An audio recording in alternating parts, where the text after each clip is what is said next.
Hello and welcome to the Story Shed. Hope that you're all keeping well and safe and warm in this horrible, cold, wintry weather. I have a story for you to listen to, which is about a mole. He's a mole and he lives in a hole. And it's come from the children's bedtime treasury. And this story is called Mr. Mole Gets Lost. Mr. Mole poked his little black nose out from the top of one of his molehills and gave a great big sniff of the air.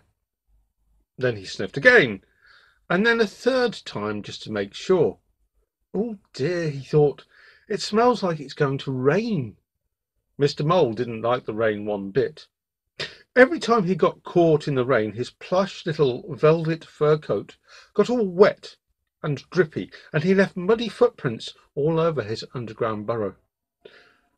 But worse still, the rain got in through the holes in the molehills, and then everything got all soggy and took days to dry out. Well, the skies got darker and darker, and very soon little spots of rain began to fall. Then the spots became bigger, and then bigger still.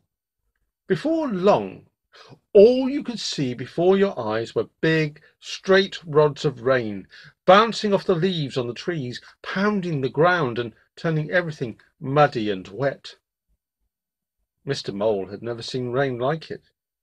He sat in his burrow in the middle of the meadow, wishing it would stop. But it just kept raining and raining.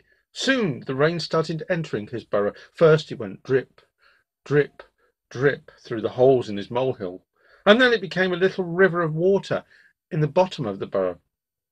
Then the little river became a bigger, faster flowing river, and suddenly Mr. Mole was being washed along with it. Through the tunnels of his burrow he went, this way and then that, as the water gushed and poured through his underground home. The next thing he knew, he was being washed out of his burrow completely.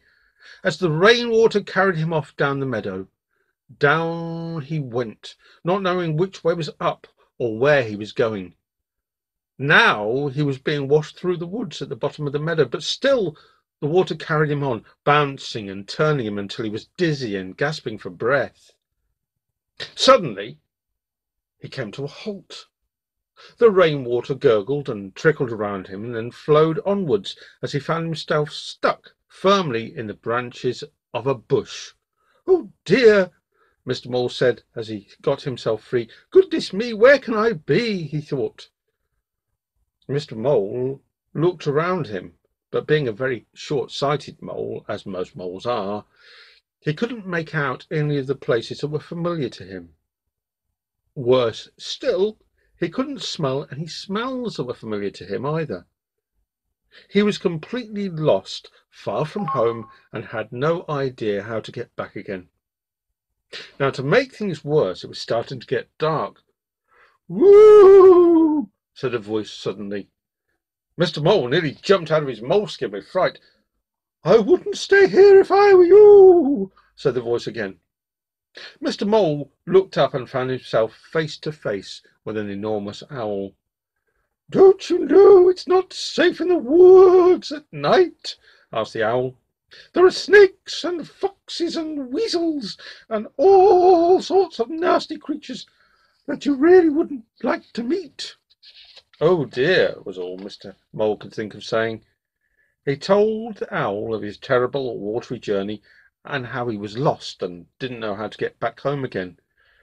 "You need to talk to Polly Pigeon," said the owl.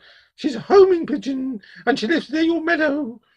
She can show you the way home, but we'll have to find her first. Stay close to me, mind, and look out for those snakes, foxes, and weasels I told you about." Mr. Mole didn't need telling twice. He stayed so close to the kindly owl that every time the owl stopped or turned round to talk to Mr. Mole bumped right into him. Through the dark, dangerous woods they went. Every now and again there would be an unfriendly noise, such as a deep growl or a hiss, coming from the dense, tangled trees, but Mr. Mole didn't want to think about that too much. So he just made sure he never lost sight of the owl. Finally, just when Mr. Mole thought that he couldn't go a step further, they came to a halt by an old elm tree. "Halloo!" called the owl. They were in luck. Polly Pigeon was waking up, and they found her just in time, for she was about to continue her journey home. "Please," said Mr. Mole, "I'm afraid I'm terribly lost and don't know how to get back to my meadow. Will you take me there?" "Of course I will," said Polly Pigeon. "We'd better let you rest here for a while first, though. But we must go before it gets light." So Mr. Mole was soon trudging wearily back to his meadow, followed as closely behind Polly Pigeon as he was able. Just as the first rays of sun hit the morning sky, Mr. Mole smelled a very familiar smell. It was his meadow. He was almost home. Soon he was back in his old burrow. It was so wet and muddy, however, that the first thing he did was build some new tunnels higher up in the meadow so that the rain wouldn't wash down into them so easily. Then he settled down to eat one of his supplies of worms and fell into a deep, well-earned slumber. So Mr. Mole found his way home, and that's the end of the story of Mr. Mole Gets Lost. I hope you enjoyed it. If you did, let us know by writing to thestoryshedblog@gmail.com. That's thestoryshedblog@gmail.com, and don't forget to share the stories and subscribe to the channel. In the meantime, take good care, be well, and bye-bye. Bye-bye. Bye-bye.